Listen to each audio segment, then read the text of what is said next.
A Casa Legislativa do Congresso, onde há um relativo equilíbrio entre população e representação parlamentar, é a Câmara dos Deputados. Né? A representação dos estados é relativamente proporcional à sua população. Assim, por exemplo, São Paulo, que é o estado mais populoso da federação, tem o teto, tem o máximo de número de representantes na Câmara, são 70. Né?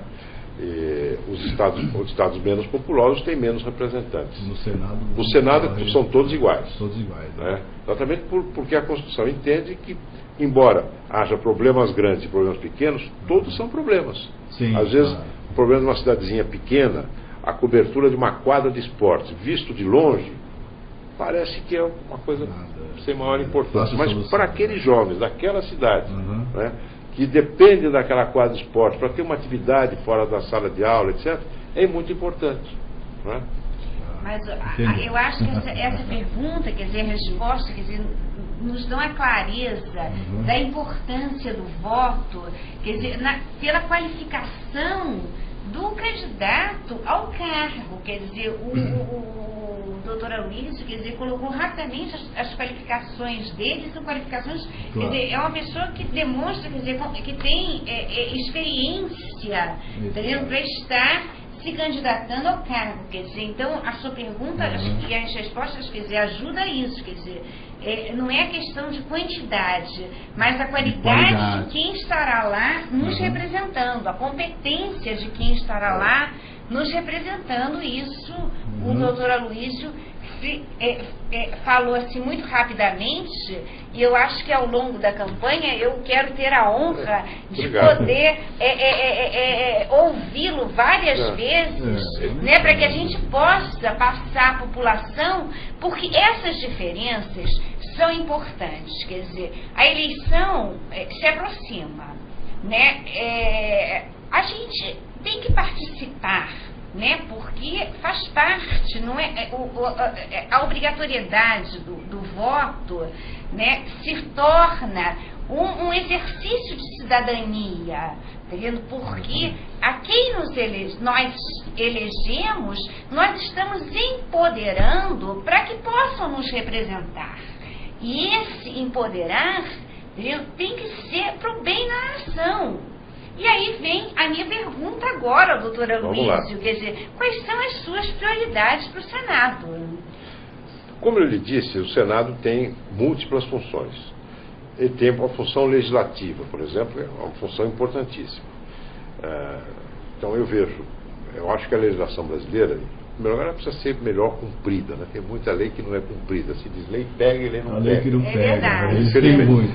Eu vou dar um exemplo de uma lei que todos diziam que não ia pegar e que pegou em São Paulo, que é a lei que proíbe o fumo nos lugares fechados de uso coletivo. Né? Não vai pegar essa lei. O governador Serra mandou para a Assembleia aprovou, e hoje isso é uma realidade no estado de São Paulo. Fizemos um ano da lei antifumo, né? Com enorme benefício para a saúde daqueles que não fumam, que não são obrigados a receber a fumaça alheia. Muito bem. E além tanto pegou, doutor, que ela está sendo disponível para outros estados. Exatamente, né? Isso que eu quero dizer. Então, eu acho que essa é uma coisa tão importante que deveria ser objeto de uma lei federal, aprovada pelo Congresso para valer para todos os estados. Não é? Você quer outra coisa? Também na área legislativa. Nós aqui em São Paulo temos uma lei, que é a Lei de Mudanças Climáticas. É uma lei muito importante que fornece instrumentos para que as atividades produtivas, para que, enfim, as cidades limitem o número, a quantidade de carbono que lançam na atmosfera. Muito bem. Nós fixamos isso por lei em São Paulo.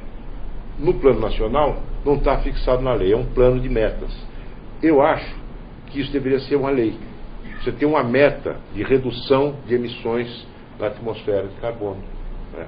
Essa é uma meta importante. Segurança pública. Se alguém disser assim, eu vou prender bandido, não vai. O deputado não prende. Tem alguns que deviam estar até presos. Mas enfim. Mas você tem a lei da segurança pública, precisam ser aperfeiçoadas. Vou dar um exemplo. Fala, tem que prender o bandido? Tem mesmo, tem que cumprir pena. Mas você tem que dar uma oportunidade para o egresso trabalhar, ter emprego quando sair da cadeia. Nós aqui em São Paulo temos um programa que são cotas para as empresas contratadas pelo governo, o Serra fez isso, para que contratem egressos que tenham tido bom comportamento. Eu acho que nós temos que ter uma lei federal que diminua os encargos trabalhistas e os impostos das empresas que se disponham a oferecer emprego para aqueles que já pagaram a sua conta na justiça e que foram presos, cumpriram a sua pena. Estou dando alguns exemplos de coisas assim que eu considero importantes.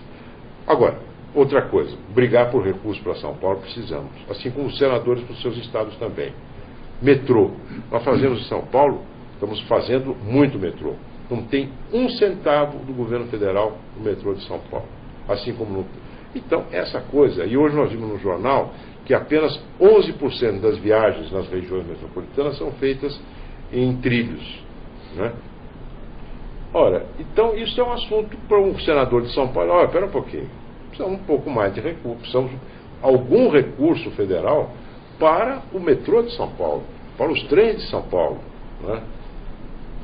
Enfim, são temas que eu acho que o senador pode tratar e deve tratar.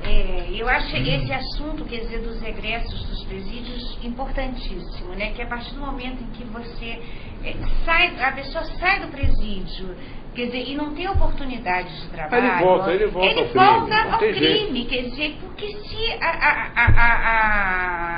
a sociedade do bem, quer dizer, não assumir, né, essa responsabilidade, o crime assume, quer dizer, então ele volta ao crime e ninguém rompe esse círculo, quer dizer... Já o preconceito é forte, você viu? Nós tivemos uma vinheta bonita sobre o preconceito. Agora, além da luta cultural para que haja menos preconceito em geral na sociedade, não só contra ex-egressos, mas em geral, tem que ter alguns estímulos para que as pessoas possam oferecer oportunidade de trabalho. Deixa eu fazer uma pergunta que eu considero pertinente, que é assim, claro, é evidente que o Estado tem que dar condições para ressociabilizar o preso, entendeu?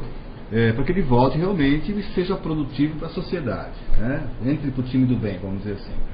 Mas e aquele preso que o Estado sabe que não tem jeito, que ele já teve a chance, 1, 2, 3, ele volta para o crime, e assim não tem uma solução. A gente, o povo, como sociedade, quando a gente vê um caso como esse, de um criminoso que cometeu um crime, foi para a cadeia, fugiu, cometeu outro crime, voltou para a cadeia, fugiu, foi solto por um outro motivo, e ele continua praticando o crime, esse não tem jeito, mas o empregador teria que ter uma solução para isso. Veja bem, a pessoa que vai oferecer um emprego, ele tem direito a saber qual é,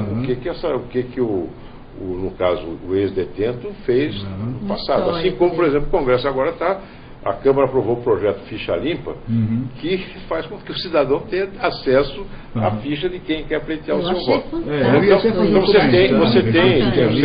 Você não é obrigado a contratar, mas quem tiver disposição para dar uma nova oportunidade a quem já cumpriu a sua pena e que teve um bom comportamento na prisão, acho que essa empresa deveria receber um estímulo. Mas tem que ter um estímulo, tem que ter um incentivo, realmente, senão não acontece nada. Então é aí que entra realmente a experiência de um senador para pleitear algo nesse sentido, não é isso? É verdade, isso é muito importante, quer dizer, são questões importantes para o Estado de São Paulo e para o Brasil, né? E acredito que outras questões, com mais tempo, o senhor também teria nos colocar, né, como... Quando quiser, tem o maior prazer. Questões relacionadas à educação, à saúde, né, quer dizer, que são também temas que eu tenho certeza que serão prioridade do governo do PSDB, né? E acabar com o mito. Quer dizer, eu semana passada ri muito no programa. Eu fiz um programa com o chefe de gabinete da Secretaria do Meio Ambiente do Estado de São Paulo. Sei. E fiquei encantadíssima com o programa que eles têm, que teve adesão de todos os municípios do Estado de São Paulo. O município Verde Azul. Tá vendo? Então eu quero mais uma vez parabenizar. Quer dizer, e eu então brinquei, né, com o governador José Serra e também candidato à presidência, porque existe o mito de que ele é centralizador. né? E com essa história, quando eu ouvi semana passada, eu disse, gente, isso é mito, né? E como o senhor trabalhou diretamente com ele, o senhor também pode dar uma declaração. Não.